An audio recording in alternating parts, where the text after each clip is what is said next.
Hi friends, welcome to Vishruta creatives. ಇವತ್ತಿನ ವಿಡಿಯೋದಲ್ಲಿ beautiful ಆಗಿರುವಂಥ ಈ ಸ್ಕ್ಯಾಲಪ್ ಡಿಸೈನ್ ಸ್ಕರ್ಟನ್ನು ಕಟಿಂಗ್ ಮತ್ತು ಸ್ಟಿಚಿಂಗ್ ಯಾವ ರೀತಿ ಮಾಡ್ಕೋಬೇಕು ಅನ್ನೋದನ್ನು ಎರಡನ್ನೂ ಕೂಡ ಒಂದೇ ವಿಡಿಯೋದಲ್ಲಿ ತೋರಿಸ್ತಾ ಇದ್ದೀನಿ. ಹಾಗಾದರೆ ಯಾವ ರೀತಿ ಮಾಡಬೇಕು ಅನ್ನೋದನ್ನು ನೋಡೋಣ ಬನ್ನಿ. ಇಲ್ಲಿ ನಾನು ಸ್ಕರ್ಟ್ಗೆ 3.5 ಮೀಟರ್ ಮೇನ್ ಕ್ಲಾತನ್ನು ತಗೊಂಡಿದ್ದೀನಿ. ಹಾಗೆ ಒಂದು 3 ಮೀಟರ್ಸ್ ಅಷ್ಟು ಲೈನಿಂಗನ್ನು ತಗೊಂಡಿದ್ದೀನಿ. ಸ್ಕ್ಯಾಲಪ್ ಹತ್ರ ನಾವು ಡಿಸೈನ್ ಮಾಡ್ಕೊಳ್ಳೋದಕ್ಕೆ ಎಕ್ಸ್ಟ್ರಾ ನಾವು 1 ಮೀಟರಷ್ಟು ಕ್ಲಾತನ್ನು ಕೂಡ ತಗೋಬೇಕಾಗತ್ತೆ. ನೀವು ಲೈನಿಂಗಿಗೆ ಪಾಲಿಸ್ಟರ್ ಆದರೂ ಬಳಸ್ಬೋದು ಅಥವಾ ಕಾಟನ್ ಬೇಕಾದರೂ ಬಳಸ್ಬೋದು, ನಿಮ್ಗೆ ಯಾವ್ದು ಬೇಕಾದರೂ ತಗೊಳ್ಳಿ. ಸ್ಕ್ಯಾಲಪ್ ಮಾಡ್ಕೊಳ್ಳೋದಕ್ಕೆ ನೋಡಿ, ಈ ರೀತಿ ಕೆಳಗಡೆ ಕ್ಲಾತನ್ನು ತಗೊಂಡಿದ್ದೀನಿ. 3 ಇಂಚಸ್ ಇರೋ ಥರ ಕಟ್ ಮಾಡ್ಕೊಳ್ಳಿ. ಹಾಗೆಯೇ ನಾವಿದಕ್ಕೆ ಕ್ಯಾನ್ವಾಸನ್ನು ಕೂಡ ಹಾಕ್ಕೋಬೇಕು. ಕ್ಯಾನ್ವಾಸ್ ಹಾಕೋದ್ರಿಂದನೇ ನಮಗೆ ಸ್ಕ್ಯಾಲಪ್ ಅನ್ನೋದು ನೀಟಾಗಿ ಬರುತ್ತೆ. ಅದು ಕೂಡ 3 ಇಂಚಸ್ ಇರೋ ಥರ ತಗೊಂಡು ನೀವು ಯಾವುದಾದ್ರೂ ಒಂದು ಬಾಕ್ಸ್ ಮುಚ್ಚಳನೋ ಏನು ಬೇಕಾದರೂ ನೀವು ತಗೊಂಡು ನಿಮಗೆ ಯಾವ್ದು ಬೇಕಾದ ಸೈಜ್ಗೆ ಈ ರೀತಿ ಶೇಪನ್ನು ಡ್ರಾ ಮಾಡ್ಕೊಳ್ಳಿ. ನಾನಿಲ್ಲಿ ಒಂದು ಟೇಪನ್ನು ತಗೊಂಡಿದ್ದೀನಿ. ಅದರ ಸುತ್ತಲೂ ಕೂಡ ಈ ರೀತಿ ಮಾರ್ಕನ್ನು ಹಾಕ್ಕೊತಾ ಇದ್ದೀನಿ. ನೋಡಿ, ಈ ರೀತಿ ಹಾಕ್ಕೊಳ್ಳಿ. ನೀವೊಂದು ಬಾಕ್ಸ್ ಮುಚ್ಚಳ ಏನು ಬೇಕಾದರೂ ಇಲ್ಲಿ ಯೂಸ್ ಮಾಡ್ಕೋಬೋದು. ಸೈಜು ಕೂಡ ಅಷ್ಟೇ, ಚಿಕ್ಕದು ದೊಡ್ಡದು ಅದು ನಿಮ್ಮ ಇಷ್ಟ, ಯಾವ ಥರ ಬೇಕಾದರೂ. ಇನ್ನು ಸ್ವಲ್ಪ ಚಿಕ್ಕದು ಬೇಕಾದರೂ ಕೂಡ ನೀವು ತಗೋಬೋದು. ಈ ರೀತಿ ಮಾರ್ಕ್ ಮಾಡ್ಕೋಬೇಕು. ನಾನು ಹೇಳ್ದೆ ಅಲ್ಲ ಆಗಲೇ, ಮೇನ್ ಕ್ಲಾತು 3.5 ಮೀಟರ್ ಇದೆ. ಆ 3.5 ಮೀಟರ್ ಉದ್ದಕ್ಕೆ ಅಷ್ಟು ಕೂಡ ಈ ಕ್ಯಾನ್ವಾಸನ್ನು ಕೂಡ ಕಟ್ ಮಾಡ್ಕೋಬೇಕು. ಹಾಗೆಯೇ ಇದಕ್ಕೆ ಅಟ್ಯಾಚ್ ಮಾಡ್ಕೊಳ್ಳೋದಕ್ಕೆ ಲೈನಿಂಗ್ ಕ್ಲಾತನ್ನು ಕೂಡ ನಾವು ಕಟ್ ಮಾಡ್ಕೋಬೇಕು. ಈಗ ನೋಡಿ, ಅಟ್ ಎ ಟೈಮ್ ನಾನು 3 ಪೀಸಸನ್ನು ಈ ರೀತಿ ಇಟ್ಕೊಂಡು ಕಟ್ ಮಾಡ್ಕೊತಾ ಇದ್ದೀನಿ. ಹೀಗೆ ಸ್ಕ್ಯಾಲಪ್ಪನ್ನು ನಾವೆಲ್ಲಿಗೆ ಮಾರ್ಕ್ ಮಾಡಿರ್ತೀವೋ ಆ ಮಾರ್ಕ್ಗೆ ಕರೆಕ್ಟಾಗಿ ಈ ರೀತಿ ಕಟ್ಟಿಂಗನ್ನು ಮಾಡ್ಕೊಳ್ಳಿ. ಹೀಗೆ ಕಟ್ ಮಾಡ್ಕೊಂಡ್ಮೇಲೆ ಒಂದಕ್ಕೊಂದು ಈ ರೀತಿ ಅಟ್ಯಾಚ್ ಮಾಡ್ಕೊಳ್ತಾ ನಾವು ಐರನ್ ಮಾಡ್ಕೋಬೇಕು. ಹಾಗೆಯೇ ಇಲ್ಲಿ ಕ್ಲಾತ್ ಕಟ್ ಮಾಡ್ಕೊಂಡಿದ್ದೀವಲ್ಲ, ಆ ಕ್ಲಾತನ್ನು ಕೂಡ ಒಂದಕ್ಕೆ ಒಂದು ಪೀಸನ್ನು ನೀಟಾಗಿ ಜಾಯಿನ್ ಮಾಡ್ಕೊಂಡು ಇಟ್ಕೊಂಡು ನಾನು ನೋಡಿ ಈ ರೀತಿ ಐರನ್ ಮಾಡ್ಕೊಂಡಿದ್ದೀನಿ. ಒಂದು ಸೈಡು ಫೋಲ್ಡ್ ಮಾಡಿ ಸ್ಟಿಚ್ ಕೂಡ ಹಾಕ್ಕೊಂಡಿದ್ದೀನಿ. ಈಗ ಕೆಳಗಡೆ ನೋಡಿ, ಈ ರೀತಿ ಮೇನ್ ಕ್ಲಾತ್ಗೂ ಈ ಪೀಸ್ಗೂ ಸೇರಿಸಿ ಒಂದು ಸ್ಟಿಚ್ಚನ್ನು ಹಾಕ್ಕೊಬಿಡೋಣ. ಈ ರೀತಿ ಹಾಕೋದ್ರಿಂದ ನಾವು ಸ್ಕ್ಯಾಲಪ್ಪು ಹೊಲಿಬೇಕಾದ್ರೆ ಆ ಕಡೆ ಈ ಕಡೆ ಕ್ಲಾತ್ ಮೂವ್ ಆಗ್ತಾ ಇರುತ್ತಲ್ವ, ಆಗ ಅದು ಜಾರೋಗ್ದಿರೇ ಇರುತ್ತೆ. ಹಾಗಾಗಿ ಒಂದು ಸ್ಟಿಚ್ಚನ್ನು ಈ ರೀತಿ ಕೆಳಗಡೆ ಹಾಕ್ಕೊಳ್ಳಿ. ನೀವು ಹೊಸದಾಗಿ ಕಲಿತಾ ಇದ್ದರೆ ಮೇಲೆ ಕೂಡ ಒಂದು ಲಾಂಗ್ ಸ್ಟಿಚ್ಚನ್ನು ಇಟ್ಕೊಂಡು ಒಂದು ಸ್ಟಿಚ್ಚನ್ನು ಹಾಕ್ಕೊಬಿಡಿ. ಆಗ ನಿಮಗೆ ಸ್ಟಿಚ್ ಮಾಡ್ಕೊಳ್ಳೋದಕ್ಕೆ ಈಸಿ ಆಗುತ್ತೆ. ಎರಡೂ ಸೈಡು ಕೂಡ ಸ್ಟಿಚ್ ಮಾಡಿಕೊಂಡಾಗ ನಾವು ಈ ರೀತಿ ರೌಂಡ್ ತಿರುಗಿಸ್ಕೊಂಡಾಗ ಆ ಕಡೆ ಈ ಕಡೆ ಕ್ಲಾತ್ ಅನ್ನೋದು ಮೂವ್ ಆಗದಿರೇ ಇರುತ್ತೆ. ಮೇಲೆದು ಆಮೇಲೆ ನಾವು ಬಿಚ್ಕೊಂಡ್ರೆ ಸರಿ ಹೋಗುತ್ತೆ. ಈ ರೀತಿ ಎಲ್ಲಿ ನಾವು ಕ್ಯಾನ್ವಾಸ್ ಕಟ್ ಮಾಡಿದ್ದೀವಲ್ಲ ಅದ್ರ ಪಕ್ಕದಲ್ಲೇ ಎಡ್ಜಲ್ಲಿ ಸ್ಟಿಚ್ ಹಾಕ್ಕೊಳ್ತಾ ಬರಬೇಕು.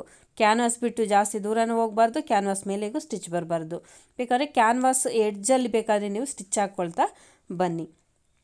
ಹೀಗೆ ಕ್ಯಾನ್ವಾಸ್ ಹತ್ರನೇ ನೀಟಾಗಿ ಈ ರೀತಿ ರೌಂಡ್ ಫುಲ್ಲು ಕೂಡ ನಾವು ಎಷ್ಟು 3.5 ಮೀಟರ್ ಇದೆ ಅಲ್ವ, ಅಷ್ಟನ್ನು ಕೂಡ ಈ ರೀತಿ ಫಸ್ಟು ಸ್ಟಿಚ್ಚನ್ನು ಮಾಡ್ಕೊಬಿಡಬೇಕು.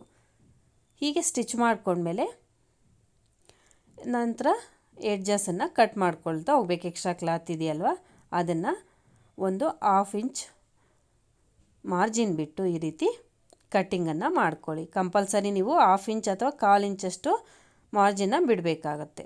ಹೀಗೆ ಕಟ್ ಮಾಡಿಕೊಂಡು ನೋಡಿ, ಈ ರೀತಿ ಸ್ಮಾಲ್ ಕಟ್ಸನ್ನು ಹಾಕ್ಕೊಳ್ಳಿ. ಆ ಕರ್ವ್ಸ್ ಹತ್ರ ನೀಟಾಗಿ ಕಟ್ಸ್ ಹಾಕ್ಕೊಳ್ಳಿ. ಹೀಗೆ ಎಲ್ಲದನ್ನು ಕೂಡ ಕಟ್ ಮಾಡಿಕೊಂಡು ಈಗ ಇದನ್ನು ಬ್ಯಾಕ್ ಸೈಡ್ಗೆ ಟರ್ನ್ ಮಾಡ್ಕೋಬೇಕು. ನೀವು ಬೇಕಾದರೆ ಈ ರೀತಿ ಟರ್ನ್ ಮಾಡಿಕೊಂಡು ಒಂದ್ಸಲ ನೀಟಾಗಿ ಐರನ್ ಬಂದುಬಿಡಿ. ಆಮೇಲೆ ಅದ್ರ ಮೇಲೆ ಸ್ಟಿಚ್ಚನ್ನು ಕೂಡ ಹಾಕ್ಕೊಳ್ಳಿ. ಹಾಗೆ ಮಾಡೋದ್ರಿಂದ ಕೂಡ ಫಿನಿಶಿಂಗ್ ಚೆನ್ನಾಗಿ ಬರುತ್ತೆ. ನಾನು ಹಾಗೇ ಸ್ಟಿಚ್ ಮಾಡ್ತಾಯಿದ್ದೀನಿ. ಈಗ ಇದರ ಎಡ್ಜ್ಗೆ ಈ ರೀತಿ ಸ್ಟಿಚ್ ಹಾಕ್ಕೊಳ್ತಾ ಹೋಗಬೇಕು. ಕಾಣಿಸ್ತಿದೆ ಅಲ್ವಾ? ಸ್ಕ್ಯಾಲಪ್ಪು ಒಂದು ಸಲ ಅಲ್ದಿರೆ 2 ಸಲ ಪ್ರಾಕ್ಟೀಸ್ ಮಾಡಿ ನಮಗೆ ನೀಟಾಗಿ ಬರುತ್ತೆ. ಆದರೆ ಸ್ವಲ್ಪ ಪ್ರಾಕ್ಟೀಸ್ ಅನ್ನೋದು ಮಾಡಬೇಕು. ಒಂದು ಫಸ್ಟ್ ಟೈಮ್ಗೆ ಫಿನಿಶಿಂಗ್ ಅನ್ನೋದು ಕರೆಕ್ಟಾಗಿ ಬರೋದಿಲ್ಲ, ಯಾರಿಗೂ ಕೂಡ ಹೊಲಿತಾ ಬರುತ್ತೆ. ಹಾಗಾಗಿ ಈಗ ನಿಧಾನಕ್ಕೆ ನೀವು ಟ್ರೈ ಮಾಡ್ತಾ ಹೋಗಿ, ಚೆನ್ನಾಗಿ ಬರುತ್ತೆ. ಬ್ಲೌಸ್ಗಿಂತ ಫಸ್ಟ್ ನೀವು ಈ ರೀತಿ ಸ್ಕರ್ಟ್ಗೆ ಅಥವಾ ಬೇರೆ ಯಾವುದಕ್ಕಾದರೂ ನೀವು ಟ್ರೈ ಮಾಡಿದ್ದು ಸ್ವಲ್ಪ ನಾವು ದೊಡ್ಡದಾಗಿ ಇಕ್ಕಿರ್ತೀವಲ್ವ, ಸ್ಕ್ಯಾಲಪ್ ಅನ್ನೋದು ನಮಗೆ ಹೊಲಿಯೋದಕ್ಕೆ ಈಸಿ ಆಗುತ್ತೆ. ಅದೇ ನಾವು ಬ್ಲೌಸಸಲ್ಲಿ ಚಿಕ್ಕದಾಗಿ ಇಡ್ತೀವಲ್ವ ಸ್ಕ್ಯಾಲಪ್ಪು, ಅದನ್ನು ಸ್ವಲ್ಪ ಕಷ್ಟ ಅನಿಸುತ್ತೆ. ಹಾಗಾಗಿ ಫಸ್ಟ್ ಈ ಥರದ್ದು ಟ್ರೈ ಮಾಡಿ ನಂತರ ಚಿಕ್ಕದಾಗಿ ನಾವು ಟ್ರೈ ಮಾಡಿದ್ರೆ ಚೆನ್ನಾಗಿ ಬರುತ್ತೆ. ನಂತರ ಕೆಳಗಡೆ ಈ ಪೀಸನ್ನು ತಗೊತಾ ಇದ್ದೀನಿ. ಇದು ಕೂಡ ಅಷ್ಟೇ ಒಂದು 5 ಇಂಚ್ 6 ಇಂಚು ನಿಮಗೆ ಎಷ್ಟು ಉದ್ದ ಬೇಕು ಅಗಲ ಬೇಕು ಅನ್ನೋದನ್ನು ನೋಡಿಕೊಂಡು ಈ ರೀತಿ ಪೀಸಸ್ ಆಗಿ ಕಟ್ ಮಾಡ್ಕೊಳ್ಳಿ. ನಾನು ಇದಕ್ಕೆ 1 ಮೀಟರಷ್ಟು ಕ್ಲಾತನ್ನು ಇಲ್ಲಿ ಯೂಸ್ ಮಾಡ್ತಾ ಇದ್ದೀನಿ. ಈ ರೀತಿ ಪೀಸಸನ್ನು ಕಟ್ ಮಾಡಿಕೊಂಡು ಆ ಎಲ್ಲ ಪೀಸನ್ನು ಕೂಡ ಒಂದಕ್ಕೊಂದು ಫಸ್ಟ್ ಈ ರೀತಿ ಡಬಲ್ ಸ್ಟಿಚ್ ಹಾಕ್ಕೊಂಡು ಜಾಯಿನ್ ಮಾಡ್ಕೊಳ್ಳಿ. ನಂತರ ಒಂದು ಸೈಡು ಈ ರೀತಿ ಡಬಲ್ ಫೋಲ್ಡ್ ಮಾಡಿಕೊಂಡು ಹಾಫ್ ಇಂಚಿಗೆ ಫೋಲ್ಡ್ ಮಾಡಿಬಿಟ್ಟು ಈ ರೀತಿ ಸ್ಟಿಚ್ಚನ್ನು ಹಾಕ್ಕೋಬೇಕು. ಒಂದು ಸೈಡು ಈ ರೀತಿ ಡಬಲ್ ಫೋಲ್ಡ್ ಮಾಡಿ ಸ್ಟಿಚ್ಚನ್ನು ಹಾಕ್ಕೊಂಡ್ಮೇಲೆ ನೆಕ್ಸ್ಟ್ ಇದನ್ನು ಸ್ಮಾಲ್ ಪ್ಲೀಟ್ಸ್ ಇಟ್ಕೊಳ್ತಾ ಸ್ಟಿಚ್ ಮಾಡ್ಕೋಬೇಕು. ನಾವು ಸ್ಕರ್ಟ್ಗೆ ಯಾವ ರೀತಿ ಪ್ಲೀಟ್ಸ್ ಇಟ್ಕೊತೀವೋ ಅದೇ ಥರ ಇದಕ್ಕೂ ಕೂಡ ಎಷ್ಟು ನಾವು ಹೇಳ್ದೆ ಅಲ್ವ 1 ಮೀಟರ್ ಕ್ಲಾತನ್ನು ನಾನು ಈ ರೀತಿ ಪೀಸಸನ್ನು ಕಟ್ ಮಾಡಿ ಇಟ್ಕೊಂಡಿದ್ದೀನಿ. ಆ ಎಲ್ಲ ಪೀಸಸನ್ನು ಕೂಡ ನೋಡಿ ಈ ರೀತಿ ಪ್ಲೀಟ್ಸ್ ಇಟ್ಕೊಳ್ತಾ ಸ್ಟಿಚ್ ಮಾಡ್ಕೊಳ್ತಾ ಹೋಗಬೇಕು. ನೀವು ಈಗ ಅದು ಅಗಲ ಅನ್ನೋದು ನಾನೊಂದು 5 ಇಂಚಸ್ ಅಷ್ಟು ಇಟ್ಟಿದ್ದೀನಿ. ನೀವು ಇನ್ನೂ ಸ್ವಲ್ಪ ಅಗಲ ಬೇಕಾದರೂ ಇಟ್ಕೋಬೋದು, 6-7 ಇಂಚಸ್ವರೆಗೂ ಕೂಡ ಇಟ್ಕೋಬೋದು, ಚೆನ್ನಾಗಿರುತ್ತೆ. ಅದನ್ನು ಈ ರೀತಿ ಸ್ಮಾಲ್ ಪ್ಲೀಟ್ಸ್ ಇಟ್ಕೊಂಡು ಅಷ್ಟು ಕ್ಲಾತನ್ನು ಕೂಡ ನಾವಿಲ್ಲಿ ಸ್ಟಿಚ್ ಮಾಡ್ಕೋಬೇಕು ಫಸ್ಟು. ಹೀಗೆ ಸ್ಟಿಚ್ ಮಾಡಿ ಇಟ್ಕೊಂಡ್ಮೇಲೆ ಈಗ ಇದನ್ನು ನಾವು ಸ್ಕರ್ಟ್ಗೆ ಸ್ಕ್ಯಾಲಪ್ ಸ್ಟಿಚ್ ಮಾಡಿದ್ವಲ್ವ ಅಲ್ಲಿ ಜಾಯಿನ್ ಮಾಡಿಕೊಂಡು ಸ್ಟಿಚ್ ಮಾಡ್ಕೋಬೇಕು. ನೋಡಿ ಈ ರೀತಿ ಅಷ್ಟನ್ನು ಕೂಡ ನಾನು ಸ್ಟಿಚ್ ಮಾಡ್ಕೊಂಡು ಇಟ್ಕೊಂಡಿದ್ದೀನಿ. ಈಗ ಸ್ಕ್ಯಾಲಪ್ದು ಮೇಲೆದು ಕೂಡ ನಾವು ಸ್ಟಿಚ್ ಮಾಡಬೇಕಲ್ವ, ಅದಕ್ಕೂ ಈ ಜಾಯಿನ್ ಮಾಡ್ತಾ ಇರೋ ಪೀಸ್ ಎರಡಕ್ಕೂ ಕೂಡ ಸೇರಿಸ್ಕೊಂಡು ಈ ರೀತಿ ಸ್ಟಿಚ್ಚನ್ನು ಹಾಕ್ಕೊಳ್ಳಿ. ಸ್ಟಾರ್ಟಿಂಗಲ್ಲಿ ಒಂದು ರಫ್ ಹೊಡ್ಕೊಳ್ಳಿ, ನಂತರ ಕರೆಕ್ಟಾಗಿ ಈ ರೀತಿ ಜೋಡಿಸ್ಕೊಳ್ತಾ ಎಲ್ಲಿ ಸ್ಟಿಚ್ ಬರಬೇಕು ಅನ್ನೋದನ್ನು ನೀವು ಬೇಕಾದರೆ ಒಂದು ಮಾರ್ಕ್ ಬೇಕಾದರೂ ಹಾಕ್ಕೊಳ್ಳಿ, ಇಲ್ಲಾಂದರೆ ಹಾಗೆ ಬೇಕಾದರೂ ಸ್ಟಿಚ್ ಮಾಡ್ಬೋದು, ಪ್ರಾಬ್ಲಮ್ ಏನಿಲ್ಲ. ಈ ರೀತಿ ಆ ಸ್ಕ್ಯಾಲಪ್ ಮೇಲೆಗೆ ಕರೆಕ್ಟಾಗಿ ಆ ಪೀಸು ಮೇಲೆ ಜಾಯಿನ್ ಮಾಡಿಲ್ಲ ಅಲ್ವ ನಾವಿನ್ನು, ಇದನ್ನು ಸೇರಿಸಿ ಈ ರೀತಿ ಸ್ಟಿಚ್ ಮಾಡ್ಕೊಳ್ತಾ ಹೋಗಬೇಕು. ಸಿಂಗಲ್ ಸ್ಟಿಚ್ ಹಾಕಿದ್ರೆ ಸಾಕು, ಇಲ್ಲಿ ಡಬಲ್ ಸ್ಟಿಚ್ ಹಾಕೋ ಅವಶ್ಯಕತೆ ಏನು ಇಲ್ಲ. ಈ ರೀತಿ ಇದನ್ನು ಫಸ್ಟು ಜಾಯಿನ್ ಮಾಡಿಕೊಂಡ್ರೆ ಇದು ರೆಡಿ ಆಗುತ್ತೆ. ನಂತರ ನಾವು ಹೊಲ್ದಿರೋ ಅಂಥ ಪೀಸು ಜಾಯಿಂಟ್ ಮಾಡಿದ್ವಲ್ವ ಅದನ್ನು ಸೇರಿಸಿ ನಮಗೆ ಸ್ಕರ್ಟ್ ಉದ್ದ ಎಷ್ಟು ಬೇಕೋ ಅಷ್ಟಕ್ಕೆ ನೀವು ಕಟ್ ಮಾಡ್ಕೊಳ್ಳಿ. ನಾನಿಲ್ಲಿ 30 ಇಂಚಸ್ ಇಡ್ತಾಯಿದ್ದೀನಿ. ಈಗ ಪ್ಲೀಟ್ಸ್ ಸೈಜು ಎಷ್ಟು ಬೇಕು ಅನ್ನೋದನ್ನು ನೋಡಿಕೊಂಡು ನೀವು ಮಾರ್ಕ್ ಮಾಡ್ಕೊಳ್ಳಿ. ನಾನು ಮೆಜರ್ಮೆಂಟ್ಸ್ ಯಾವ ರೀತಿ ತಗೋಬೇಕು ಪ್ಲೀಟ್ಸ್ ಸೈಜ್ಗೆ, ಎಷ್ಟು ಪ್ಲೀಟ್ಸ್ಗೆ ಎಷ್ಟು ಸೈಜ್ ತಗೋಬೇಕು, 1 ಇಂಚಿಗೆ ಹಾಫ್ ಇಂಚಿಗೆ ಅನ್ನೋದನ್ನು ಒಂದು ವಿಡಿಯೋ ಮಾಡಿದ್ದೀನಿ. ನೀವು ಬೇಕು ಅಂದರೆ ಅದು ಯಾವ ರೀತಿ ಕ್ಯಾಲ್ಕುಲೇಟ್ ಮಾಡ್ಕೋಬೇಕು ಅನ್ನೋದನ್ನು ಅದು ನೀವು ಬೇಕಾದರೆ ಒಂದು ಸಲ ಚೆಕ್ ಮಾಡಿ, ವಿಡಿಯೋ ಚಾನಲಲ್ಲಿ ಇದೆ. ಈಗ ನೋಡಿ ಈ ರೀತಿ ಸುಮಾರೊಂದು 5.5 ಇಂಚಸ್ಗೆ ಮಾರ್ಕನ್ನು ಮಾಡಿಕೊಂಡು 1 ಇಂಚ್ ಅಗಲ ಇರೋ ಥರ ಈ ರೀತಿ ಪ್ಲೀಟ್ಸನ್ನು ಇಟ್ಕೊಂಡು ನಾನು ಸ್ಟಿಚ್ ಮಾಡ್ತಾಯಿದ್ದೀನಿ. ಈ ರೀತಿ ಎಲ್ಲ ಪ್ಲೀಟ್ಸನ್ನು ಕೂಡ ಈವನ್ನಾಗೆ ಬರುತ್ತೆ ನಾವು ಈ ರೀತಿ ಕ್ಯಾಲ್ಕುಲೇಟ್ ಮಾಡಿಕೊಂಡಾಗ. ಈಗ ಅದನ್ನು ಸ್ಟಿಚ್ ಮಾಡ್ಕೊಂಡ್ಮೇಲೆ ಈಗ ಇದಕ್ಕೆ ನಾವು ಲೈನಿಂಗನ್ನು ಅಟ್ಯಾಚ್ ಮಾಡ್ಕೊಳ್ಳೋಣ. ಲೈನಿಂಗ್ ನೀವು ಸೇಮ್ ಮೇನ್ ಕ್ಲಾತ್ ಎಷ್ಟಿದೆಯೋ ಅಷ್ಟೇ ಇತ್ತು ಅಂದರೆ ಫಸ್ಟೇ ಒಂದೇ ಸಲ ಎರಡನ್ನೂ ಸೇರಿಸಿ ನಾವು ಸ್ಟಿಚ್ ಮಾಡಿಕೊಂಡು ನಂತರ ಪ್ಲೀಟ್ಸ್ ಇಟ್ಕೋಬೋದು. ಕಡಿಮೆ ಇತ್ತು ಅಂದರೆ ಈ ರೀತಿ ನಂತರ ಪ್ಲೀಟ್ಸ್ ಇಟ್ಕೊಂಡು ಅಟ್ಯಾಚ್ ಮಾಡ್ಕೊಳ್ಳಿ. ಇದನ್ನು ಈ ರೀತಿ ಅಟ್ಯಾಚ್ ಮಾಡ್ಕೊಂಡ್ಮೇಲೆ ಎರಡನ್ನೂ ಕೂಡ ಲೈನಿಂಗನ್ನು ಕೂಡ ಈ ರೀತಿ ಪ್ಲೀಟ್ಸ್ ಇಟ್ಕೊಂಡು ಅಟ್ಯಾಚ್ ಮಾಡ್ಕೊಂಡ್ಮೇಲೆ ನೆಕ್ಸ್ಟ್ ನಾವು ಇದಕ್ಕೆ ಬೆಲ್ಟನ್ನು ಅಟ್ಯಾಚ್ ಮಾಡ್ಕೊಳ್ಳೋಣ.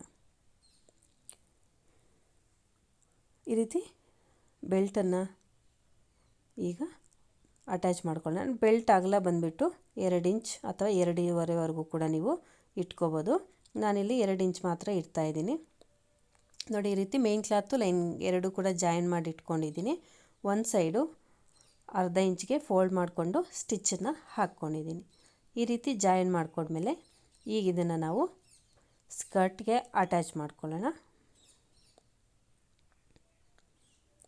ಒಂದು ಸೈಡ್ ನಾನು ಆಲ್ರೆಡಿ ಅರ್ಧ ಇಂಚಷ್ಟು ಫೋಲ್ಡ್ ಮಾಡಿ ಸ್ಟಿಚ್ ಮಾಡ್ಕೊಂಡಿದ್ದೀನಿ. ಮತ್ತು ಇಲ್ಲಿ ಅರ್ಧ ಇಂಚು ಸ್ಟಿಚಿಂಗ್ ಮಾರ್ಜಿನ್ ಬಿಟ್ಟು ಮೇನ್ ಕ್ಲಾತ್ಗೆ ಅಂದರೆ ಸ್ಕರ್ಟ್ಗೆ ಈ ಬೆಲ್ಟನ್ನು ಈ ರೀತಿ ಅಟ್ಯಾಚ್ ಮಾಡ್ಕೊಳ್ತಾ ಹೋಗಬೇಕು. ಕಂಪಲ್ಸರಿ ಅರ್ಧ ಇಂಚ್ ಅನ್ನೋದು ಸ್ಟಿಚಿಂಗ್ ಮಾರ್ಜಿನ್ ಬಿಡಬೇಕು.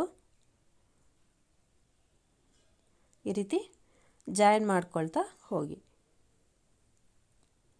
ಮತ್ತು ನಾವು ಇಟ್ಟಿರೋಂಥ ಕ್ಲಾತು ಕೆಳಗಡೆ ಒಂದೊಂದು ಸಲ ಈ ಬೆಲ್ಟ್ ಸ್ಟಿಚ್ ಆಗ್ತಾ ಇದೀವಲ್ವ ಅಲ್ಲಿ ಸಿಗಾಕ್ಕೊಬಿಡುತ್ತೆ. ಅದನ್ನು ನೋಡಿಕೊಂಡು ನೀವು ಸ್ಟಿಚ್ಚನ್ನು ಹಾಕ್ಕೊಳ್ಳಿ. ಕೆಳಗಡೆ ಕ್ಲಾತು ಸ್ಟಿಚ್ ಒಳಗಡೆಗೆ ಸಿಗಾಕ್ಕೊಳ್ದಿರ ನೋಡ್ಕೊಳ್ತಾ ಸ್ಟಿಚ್ ಹಾಕ್ಕೋಬೇಕು. ಈಗ ಎರಡು ಎಡ್ಜಸ್ಸಲ್ಲೂ ಕೂಡ ಈ ರೀತಿ ಡಬಲ್ ಫೋಲ್ಡ್ ಮಾಡಿಕೊಂಡು ಸ್ಟಿಚ್ ಮಾಡ್ಕೊಳ್ಳಿ. ಎರಡೂ ಕಡೆನೂ ಇದೇ ರೀತಿ ಫೋಲ್ಡ್ ಮಾಡಿಕೊಂಡು ಸ್ಟಿಚ್ ಮಾಡ್ಕೋಬೇಕು. ಈ ರೀತಿ ಹೀಗೆ ಸ್ಟಿಚ್ ಮಾಡ್ಕೊಂಡ್ಮೇಲೆ ಎರಡೂ ಸೈಡು ಕೂಡ ಈಗ ನಾವು ಬೆಲ್ಟನ್ನು ಫೋಲ್ಡ್ ಮಾಡ್ಕೊಳ್ಳೋಣ. ಮೇಲೆಯಿಂದ ನೀವು ಸ್ಟಿಚ್ಚನ್ನು ಹಾಕ್ಕೊಳ್ಳಿ. ಈ ರೀತಿ ಮೇಲೆಯಿಂದ ಹಾಕೋದ್ರಿಂದ ಫಿನಿಶಿಂಗ್ ನಮಗೆ ಮೇಲೆ ಯಾವ ರೀತಿ ಬರ್ತಿದೆ ಅನ್ನೋದು ಕಾಣಿಸುತ್ತಲ್ವ, ಆಗ ಫಿನಿಶಿಂಗ್ ನಮಗೆ ನೀಟಾಗಿ ಬರೋ ಥರ ಹಾಕ್ಕೋಬೋದು. ಹೀಗೆ ಮೇಲೆಯಿಂದ ಒಳಗಡೆಗೆ ಫೋಲ್ಡ್ ಮಾಡ್ಕೊಳ್ತಾ ಆ ಸ್ಟಿಚಿಂಗ್ ಮಾರ್ಜಿನ್ ಅನ್ನೋದು ಬೆಲ್ಟ್ ಒಳಗಡೆಗೆ ಹೋಗಬೇಕು. ಆ ರೀತಿ ಫೋಲ್ಡ್ ಮಾಡ್ಕೊಳ್ತಾ ಹೀಗೆ ಸ್ಟಿಚ್ಚನ್ನು ಹಾಕ್ಕೊಳ್ಳಿ. ಇದ್ರ ಪಕ್ಕದಲ್ಲಿ ನೀವು ಒಂದು 1/4 ಇಂಚಷ್ಟು ಗ್ಯಾಪ್ ಕೊಟ್ಟು ಅಥವಾ ಅರ್ಧ ಇಂಚಷ್ಟು ಗ್ಯಾಪ್ ಕೊಟ್ಟು ಮತ್ತೆ ಇನ್ನೂ ಒಂದು ಸ್ಟಿಚ್ಚು ಕೂಡ ಹಾಕ್ಕೋಬೋದು, ಚೆನ್ನಾಗಿರುತ್ತೆ ಅದು ಕೂಡ. ನಾನು ಹಾಗೇ 2 ಸ್ಟಿಚ್ಚು ಕೂಡ ಹಾಕ್ತಾಯಿದ್ದೀನಿ. ಹೀಗೆ ಸ್ಟಿಚ್ ಮಾಡ್ಕೊಂಡ್ಮೇಲೆ ನೆಕ್ಸ್ಟ್ ನಾವು ಸೈಡ್ ಫಿಟ್ಟಿಂಗ್ ಮಾಡ್ಕೊಳ್ಳೋಣ. ಸೈಡ್ ಫಿಟ್ಟಿಂಗ್ ಮಾಡಿಕೊಂಡ್ರೆ ನಮಗೆ ಇದು ರೆಡಿ ಆಗಿಬಿಡುತ್ತೆ. ಸ್ಕರ್ಟ್ ಅನ್ನೋದು ತುಂಬಾ ಈಸಿಯಾಗಿ ನಾವು ಈ ರೀತಿ ಸ್ಕ್ಯಾಲಪ್ ಡಿಸೈನನ್ನು ಇಟ್ಕೊಂಡು ಸ್ಟಿಚ್ ಮಾಡ್ಕೋಬೋದು. ಇಲ್ಲಿ ರಫ್ ಹೊಡ್ಕೊಂಡು ಇಲ್ಲಿ ಕೂಡ ನಾವು ಅರ್ಧ ಇಂಚು ಸ್ಟಿಚಿಂಗ್ ಮಾರ್ಜಿನ್ ಬಿಟ್ಟು ಸ್ಟಿಚ್ಚನ್ನು ಹಾಕ್ಕೋಬೇಕು.